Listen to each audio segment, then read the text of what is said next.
My fellow Americans, if you had to choose between shrinking the size of government or shrinking the size of your paycheck, which would it be? Chances are you think you're paying enough taxes already, and I agree with you. The trouble is, your opinions don't always count for much in Washington, D.C.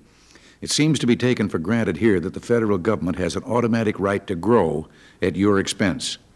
Listening to people talk, you'd almost think government owns your earnings. So please be a little skeptical when you hear the moaning from Washington's born-again deficit fighters. The truth is, these are the same people who brought us big and bloated government in the first place, and they haven't changed a bit. The Democrats use foggy language like recovering revenue or stopping the revenue drain, but you don't need a PhD in bureaucracy to know what they're offering: a choice between a tax increase, or a tax increase. In the down payment deficit reduction talks at the White House, suggestions were made on behalf of liberal House Democrats, suggestions for making you pay more taxes. They added up to $100 billion or more. Some examples. Liberal Democrats want very badly to eliminate indexing. That's the historic reform that will tie your tax brackets to the rate of inflation. Starting next year, you will no longer be pushed into a higher tax bracket just because you're receiving a cost of living raise. Keep in mind that indexing doesn't help the wealthy. They're already in the highest tax brackets. Indexing helps those who need help, but it deprives government of the automatic increase in its allowance, so the spenders want to get rid of it. I don't intend to let them. Another suggestion of theirs is a 3-year postponement in additional estate tax reductions. This would be a cruel blow to surviving spouses of family-owned farms and businesses. Hasn't the farm community suffered enough with the last administration's grain embargo? And the liberals would raise personal tax rates on millions of families and small businesses. These tax increases are neither wise nor compassionate, and they wouldn't reduce the deficit, they'd just reduce the recovery. And none of us should want that. Yes, deficits are a problem. I've been saying so for more than a quarter of a century now.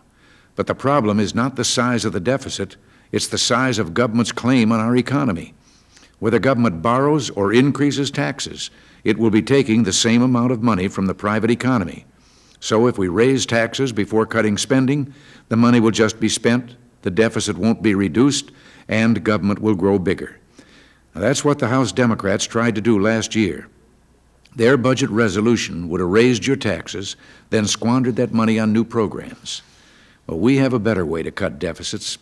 Cut the growth of government by cutting out the waste. This will reduce government's claim on the people's earnings, leaving more money for you to borrow, spend, invest, and to help our economy grow. Don't let anyone tell you it can't be done. We've already cut spending by more than $300 billion on a 5-year basis. Contrary to what you've heard, we haven't done this by hurting the needy.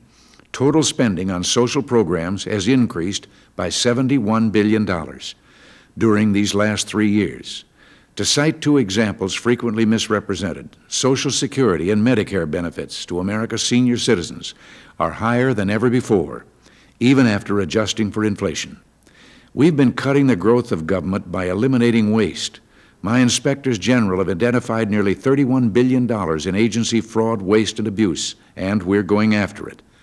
For example, we've almost stopped the growth of delinquencies on amounts owed the federal government, and we boosted collections by $12.5 billion last year. As part of its new Get Tough policy, the Department of Education is cracking down on people who defaulted on their student loans, and they're recovering $390,000 a day.